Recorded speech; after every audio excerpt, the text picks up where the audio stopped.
Welcome to Bhavitha Santosh economy app. ఈ app ద్వారా రాబోయే గ్రూప్ 1 to 3 నోటిఫికేషన్స్కి గాను ఎకానమీ లైవ్ క్లాసెస్ కండక్ట్ చేయడం జరుగుతుంది. ఎవరైతే ఎకానమీలో టాప్స్కు సాధించాలి అనుకుంటున్నారో ఖచ్చితంగా భవితా సంతోష్ ఎకానమీ యాప్ను పర్చేస్ చేసేయండి.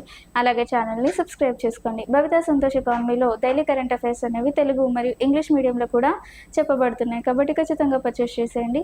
అలాగే భవితా సంతోష్ ఎకానమీలో ఈరోజు కొన్ని టాపిక్స్ని మనం మాట్లాడుకుందాం. దాంట్లో మొదటి topic, France hauts de France ప్రాంతంలో టీ హబ్ వ్యూహాత్మక భాగస్వామ్యాన్ని ఏర్పాటు చేసుకుంది.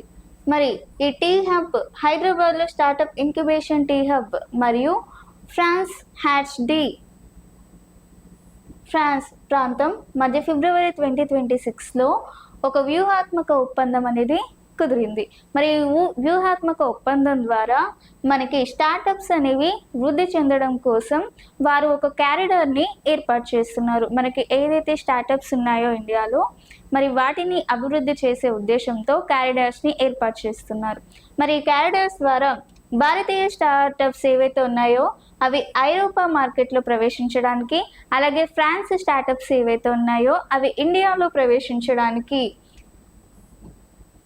ఈ క్యారిడార్ ఒక వారధిలాగా పనిచేస్తుందంట. ఈ క్యారిడార్స్ ఏవైతే ఉన్నాయో ఇవి ఒక వారధిలాగా పనిచేస్తాయి. అంటే ఫ్రాన్స్లోని స్టార్టప్స్ ఇండియాకి రావడానికి, ఇండియాలోని స్టార్టప్స్ ఐరోపాకి రావడానికి ఒక క్యారిడార్స్గా పనిచేస్తాయంట. మరి ఈ రెండు ప్రాంతాల మధ్య స్టార్టప్స్కి కొత్త భౌగోళిక ప్రాంతాలలో మార్కెట్ యాక్సెస్, రిజిస్ట్రేషన్ మద్దతు మరియు మెంటర్షిప్ వంటి సౌకర్యాలని కల్పిస్తారు. So, T-Hub strategic partnership in the Hearts de France region of France. So, this agreement was signed on February 2026. So, India's leading startup incubator signed a landmark strategic partnership with the Hearts de France Regional Council to establish Indo-France Startup Corridor. Startup corridor. So in that case this agreement was signed. So the agreement was formalized during India Artificial Intelligence Impact Summit 2026 in New Delhi in Bharat Mandapam. So it was attended by French President Emmanuel Macron and Prime Minister Narendra Modi. So the main purpose of this agreement is to develop startups and also establish the corridors on both countries. So in that case this agreement was signed in between both countries. Next, Bharat Nepal criminal విషయాల్లో పరస్పర వ్యవసాయ సహాయక ఒప్పందం. మరి Bharat Nepal criminal విషయాల్లో పరస్పర న్యాయ సహాయక ఒప్పందాలు కుదరడం జరిగింది. మరి ఏ దేశాల మధ్య పరస్పర ఒప్పందాలు కుదిరాయి అంటే భారత్ నేపాల్ మధ్య ఈ నేరాలకు సంబంధించి పరస్పర ఒప్పందాలు అనేవి కుదిరాయి. అంటే భారత్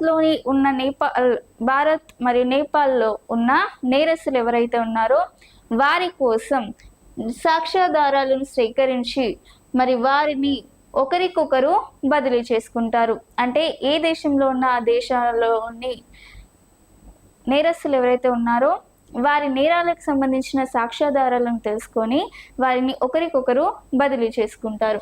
అలాగే రెండు దేశాల మధ్య ఉన్న నేరాల విచారణ, అలాగే ప్రాసిక్యూషన్ మరియు నేరాలు ఇంకా వాటిపై న్యాయపరమైన చర్చలను నిర్వహిస్తారు. అంటే రెండు దేశాల మధ్యలో ఉన్న నేరస్తులు ఎవరైతే ఉన్నారో వారి కోసం న్యాయపరమైన చర్చలు నిర్వహించుకునేందుకు ఈ ఒప్పందాన్ని కుదుర్చుకోవడం జరిగింది. మరి ఈ ఒప్పందంలో భాగంగా మనీ లాండరింగ్ మరియు ఉగ్రవాద నిధుల నిరోధక చర్యలలో పరస్పర సహాయం అందించబడుతుందంట.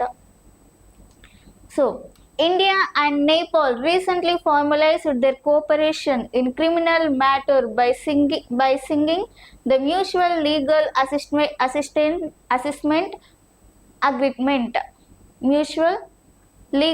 Assistance Agreement on February 17, 2026. Recently, Bharat and Nepal signed an agreement on February 17, 2026 for Mutual Legal Assistance Agreement. Why? Because establish a mandatory legal framework to exchanging for information and supporting prosecutions and replacing previous directionally arrangement. Or this agreement is used to exchanging information and supporting both countries, exchanging information and supporting both countries. So because of this agreement was signed in between Bharat and Nepal. So in that case they were had mutual agreement. And this is about Bharat Nepal criminal విషయాలకి సంబంధించి. National Commission for Scheduled Tribes 23వ స్థాపన దినోత్సవం. మరి National Commissioner for Scheduled Tribes యొక్క 23వ స్థాపన దినోత్సవం అనేది మనకి ఫిబ్రవరి 19, 2026న జరిగింది. మరి ఫిబ్రవరి 19, 2026న ఎక్కడ జరిగింది అంటే న్యూఢిల్లీలో జరిగింది. న్యూఢిల్లీలో కేంద్ర గిరిజన వ్యవహారాల మంత్రి శ్రీ జూయల్ ఓరం ప్రధాన అతిథిగా ఇందులో హాజరు కావడం జరిగింది. అలాగే గిరిజన వ్యవహారాల రాష్ట్ర మంత్రి శ్రీ దుర్గా దాస్ ఇందులో హాజరు కావడం జరిగింది. అలాగే ఎన్సిఎస్టి చైర్పర్సన్ శ్రీ అంతర్ సింగ్ ఇందులో కూడా పాల్గొనడం జరిగింది. ఇందులో ఈ national Commission for Scheduled tribes లోకి పాల్గొనడం జరిగింది. ఇది ఎక్కడ? న్యూఢిల్లీలో జరిగింది.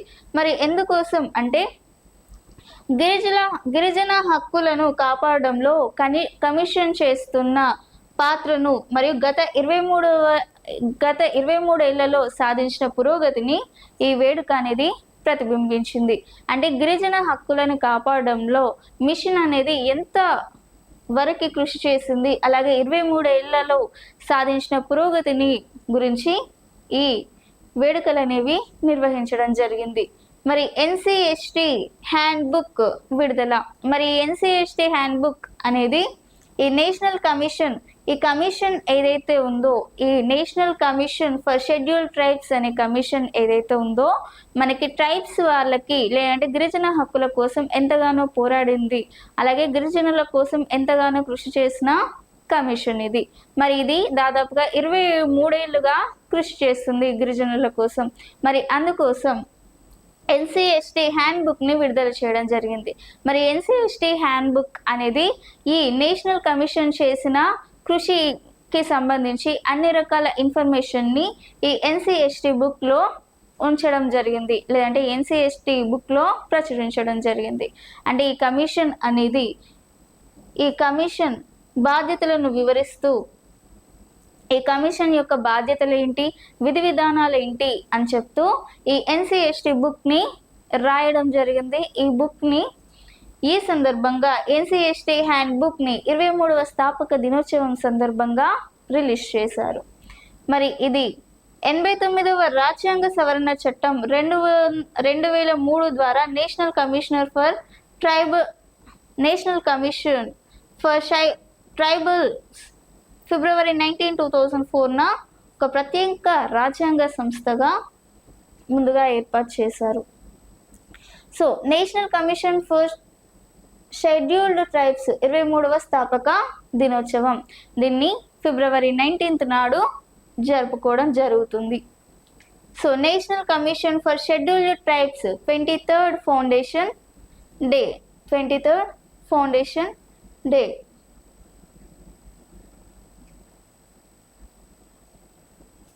So this National Commission for Scheduled Tribes celebrated its 23rd Foundation Day on February 19, 2026. February 19, 2026.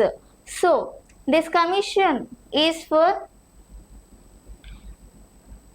the event showcased a short film on the Commission's work and success stories regarding tribal empowerment and the protection of constitutional rights So in this occasion, NCST National Commission for Scheduled Tribes book was released. So the Union Minister the Union Minister was released this book, NCST Handbook 2026, which serve as a comprehensive guide to the Commission's and constitutional mandate and functions and initiatives. So, this is about National Commission for Scheduled Tribes. 131వ Mann Ki Baat విశేషాలు. మరి 131వ మన్ కీ బాత్ విశేషాలకు సంబంధించి ప్రధానమంత్రి నరేంద్ర మోడీ 2026 ఫిబ్రవరి 22 నాడు 131వ Mann Ki Baat episode ద్వారా దేశ ప్రజలను ఉద్దేశించి ప్రసంగించడం జరిగింది. మరి దేశ ప్రజలను ఉద్దేశించి మన్ కీ బాత్ కార్యక్రమంలో ఏమని మాట్లాడారు అంటే మనకి గ్లోబల్ ఆర్టిఫిషియల్ ఇంపాక్ట్ సమ్మిట్కి సంబంధించి మాట్లాడడం జరిగింది. మరి global artificial intelligence impact summit అనేది మనకి న్యూఢిల్లీలోని భారత్ మండపంలో జరిగింది. మరి న్యూఢిల్లీలోని భారత్ మండపంలో జరిగిన ఈ గ్లోబల్ ఆర్టిఫిషియల్ ఇంటెలిజెన్స్ ఇంపాక్ట్ సమ్మిట్లో వారు భారతదేశంలో ఆర్టిఫిషియల్ ఇంటెలిజెన్స్ అనేది వేగంగా అభివృద్ధి చెందుతుంది అని చెప్పి మాట్లాడడం జరిగింది. అలాగే పశు పోషణ అలాగే పాల ఉత్పత్తిలో ఆర్టిఫిషియల్ ఇంటెలిజెన్స్ని ఏ విధంగా ఉపయోగించాలి అనే సంగతిని కూడా ఈ మన్ కీ బాత్ సమావేశంలో ప్రధాని నరేంద్ర మోడీ వివరించడం జరిగింది. అలాగే డిజిటల్ అరెస్ట్ అండ్ సైబర్ భద్రతకి సంబంధించి రీసెంట్గా జరుగుతున్న ఆన్లైన్ మోసాలకు సంబంధించి డిజిటల్ అరెస్ట్లకి సంబంధించి ప్రజలు అప్రమత్తంగా ఉండాలి అని చెప్పి మనకు ప్రధాని నరేంద్ర మోడీ హెచ్చరించడం జరిగింది. అలాగే అవయవ దానం ప్రాణదాతలు, మనకి ఎవరైనా అవయవాలు దానం చేసిన వారికి వారి కుటుంబ సభ్యులని ప్రధాని అభినందించడం జరిగింది. So in the 131th episode of Man Ki Baat broadcast on February 22nd, 2026. So, this highlights of 131 Man Ki Baat was held on February 22nd, 2026. So, Prime Minister Narendra Modi addressed the nation on topics So, in this Man Ki Baat, Prime Minister Narendra Modi was declared many topics. So, first one is Global Artificial Intelligence Impact Summit. So, Prime Minister Narendra Modi was said that India is developing more with artificial intelligence, and he has also said that how to use artificial intelligence in production of milk and production of cattle industries. So, in Global Artificial Intelligence Summit, and Pradhani Narendra Modi is also given information to peoples on digital arrest and cyber security. So, and this is about highlights of 131 Man Ki Baat ke sambandhinchi. Sanipur greenfield విమానాశ్రయ నిర్మాణానికి బీహార్ ప్రభుత్వం ఆమోదం. మనకి సానీపూర్ greenfield విమానాశ్రయ నిర్మాణానికి బీహార్ ప్రభుత్వం ఆమోదాన్ని తెలిపింది. మరి బీహార్లోని సరన్ జిల్లాలో సోనేపూర్ వద్ద సరికొత్తగా గ్రీన్ఫీల్డ్ అంతర్జాతీయ విమానాశ్రయానికి మనకి ఆమోదం తెలపడం జరిగింది.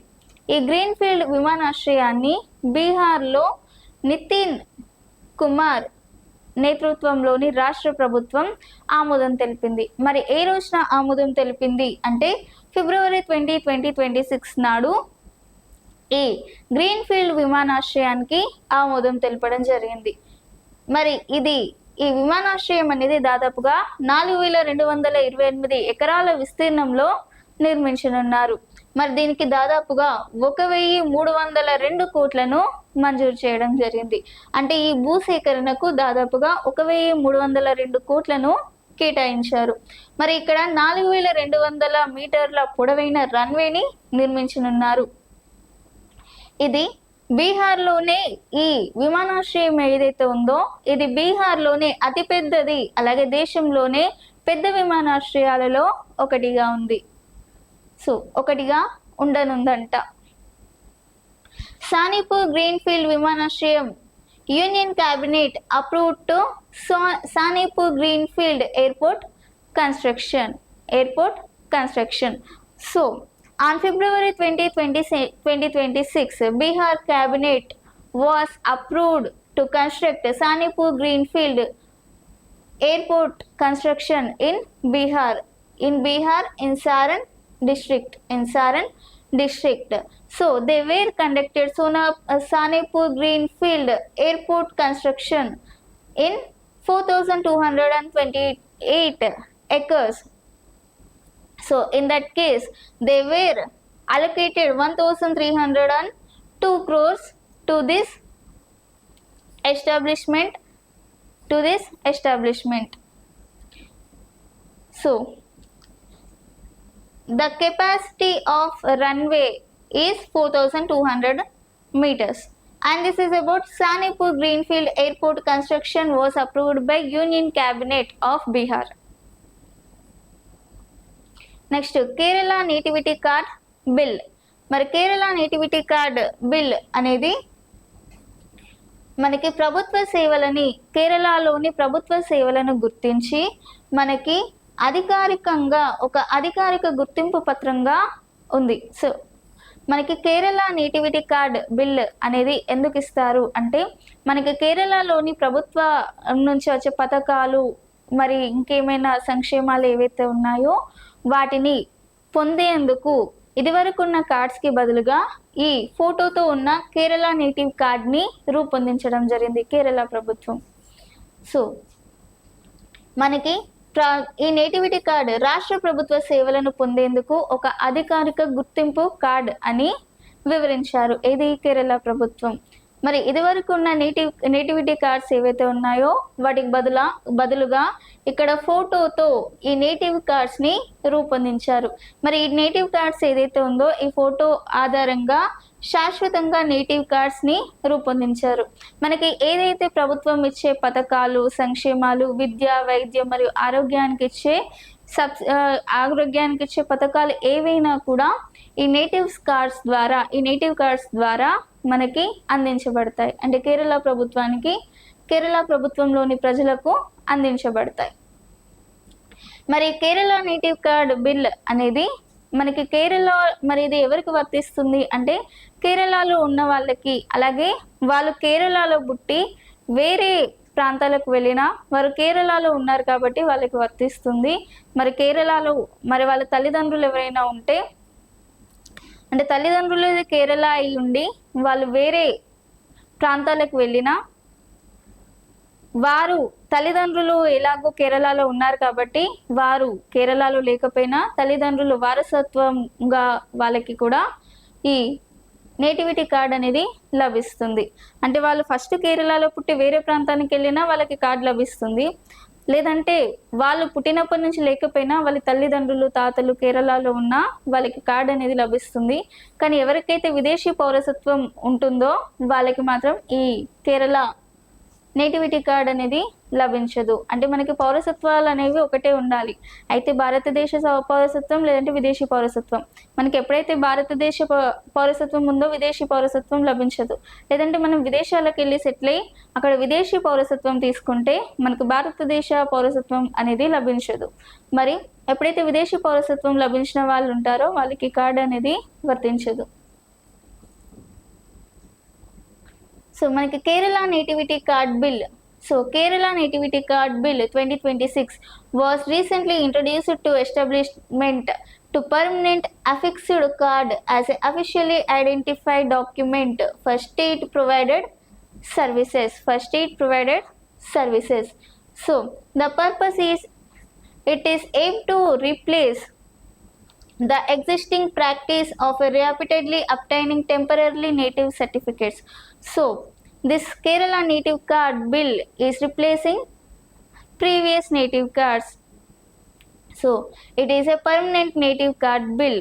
So it is used to provide any government schemes in educational,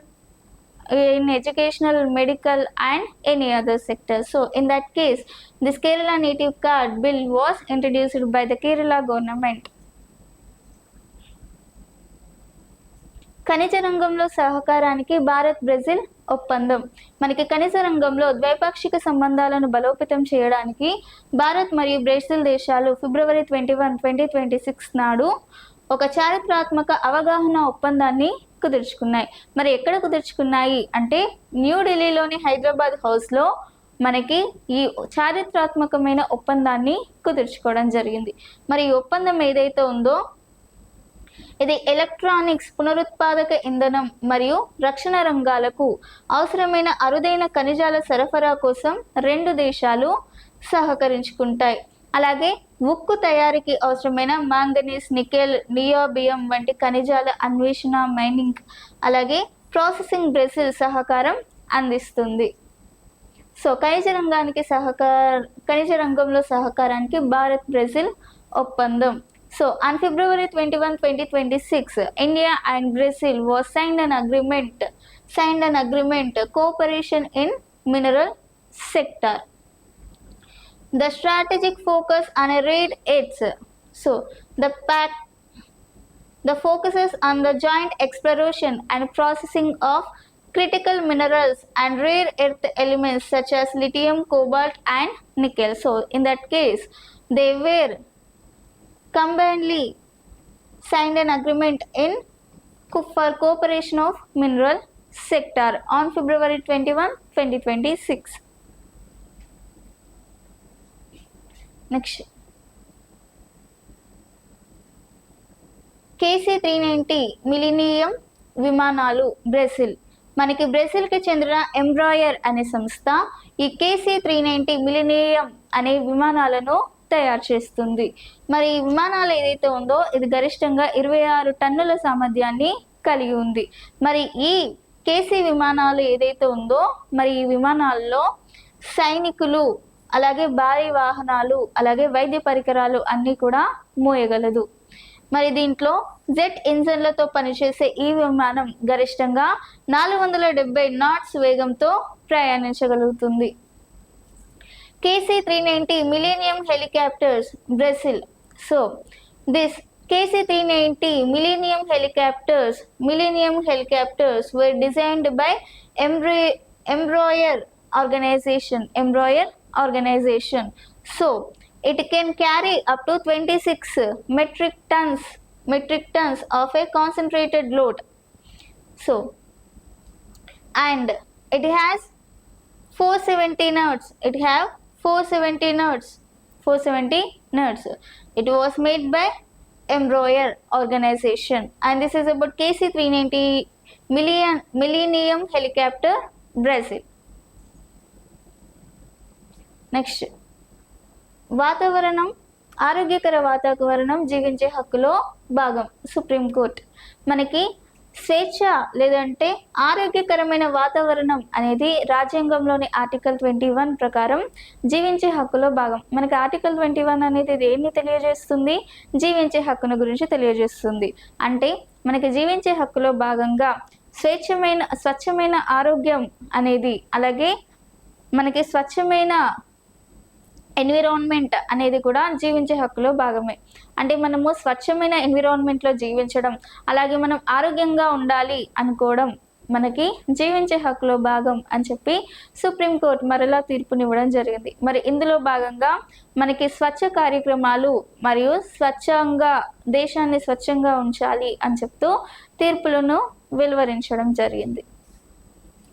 so Supreme Court has recently declared that according to Article 21, a healthy environment is a part of right to life. So this is about Supreme Court announcement. Gramina Dak Sevak Sammelin.